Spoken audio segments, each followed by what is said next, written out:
অনলাইনে অন্নপূর্ণার ভান্ডার আমার প্রত্যেকটি বাংলার মা বোনেরা যাতে অ্যাপ্লাই করতে পারে। হ্যালো এভরিওয়ান, আপনাদের জন্য খুশির খবর। এবার অন্নপূর্ণা ভান্ডারের ফর্ম ফিল আপ কিন্তু অনলাইনে কিন্তু শুরু হতে চলেছে। এই অনলাইনে ফর্ম ফিল আপ কারা কারা করতে পারবে, কি কি ডকুমেন্টস লাগবে এবং কি কি করণীয় রয়েছে, কবে থেকে শুরু হতে চলেছে এবং এই টাকা কারা কারা পাবে এবং কত বছর থেকে কত বছর পর্যন্ত আবেদন করতে পারবেন, সম্পূর্ণ খুঁটিনাটি তথ্য কিন্তু আজকের এই ভিডিওতে জানতে পারবেন। মন্ত্রী মহাশয়া অগ্নিমিত্রা পাল তিনি কিন্তু জানিয়ে দিলেন কবে থেকে এই অনলাইনে ফর্ম ফিল আপ শুরু হবে।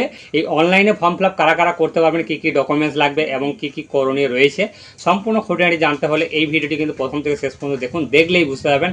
আর প্রতিনিয়ত এই ধরনের ভিডিও পাওয়ার জন্য অবশ্যই চ্যানেলটিকে সাবস্ক্রাইব করে দেবেন এবং পাশে থাকা বেল আইকনটি ক্লিক অন করে দিন, যাতে করে এই ধরনের ভিডিও সবার প্রথম দেখতে। তো চলুন মেন ভিডিওতে যাওয়া যাক।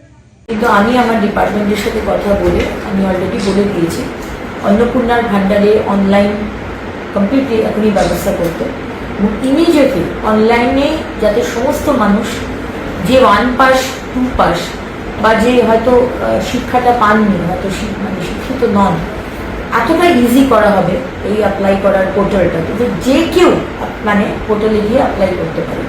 সুতরাং অনলাইনে অন্নপূর্ণার ভান্ডার আমার প্রত্যেকটি বাংলার মা বোনেরা যাতে অ্যাপ্লাই করতে পারে আমরা কিন্তু সেই ব্যবস্থা করছি ইমিডিয়েটলি।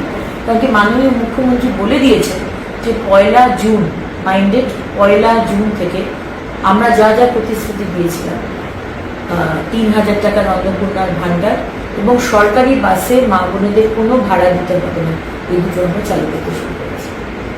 দেখুন, যারা লক্ষ্মীর ভান্ডার পাচ্ছিলেন তারা সবাই অন্নপূর্ণার ভান্ডার পাবেন। আমি আবার রিপিট করছি, যারা লক্ষ্মীর ভান্ডার পাচ্ছিলেন তারাই সবাই আবার অন্নপূর্ণার ভান্ডার পাবেন। এদের মধ্যে যাদের নাম বাদ গেছে 91 লাখ মতো, তাদের অ্যানালিসিস হবে, তাদের নাম ইমিডিয়েটলি বাদ যাবে, তাদের অ্যানালিসিস হবে। তাদের নাম মারা গেছে, সে তো আর লক্ষ্মীর ভান্ডার বা অন্নপূর্ণার ভান্ডার, লক্ষ্মীর ভান্ডার পেয়ে এসছে, অন্নপূর্ণার ভান্ডার সে পাবে না। কেউ যদি বাংলাদেশের সিটিজেন হয়, নাগরিক হয়, বা বার্মা রোহিঙ্গা, সে তো আমাদের অন্নপূর্ণার ভান্ডার পাওয়ার তার যোগ্যতা নেই, সুতরাং তারা পাবেন না।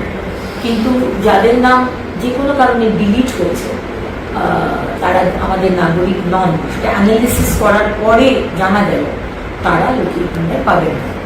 এর থেকে আলাদা করে রাখা হয়েছে যারা ট্রাইব্যুনালে আপিল করেছে, তাদের নাম কাটা গেছে এবং যারা ট্রাইব্যুনালে আপিল করেছে তারা কিন্তু এখনো লক্ষ্মীর ভান্ডার পাবেন, তাদের নাম কিন্তু কাটা যাবে না, বিকজ তারা আপিল করেছে, তারা প্রসেসে রয়েছে। এবং যারা সিএ এর জন্য আপিল করেছে তারাও কিন্তু অন্নপূর্ণার ভান্ডার পাবেন, তাদের নামও কাটা যাবে।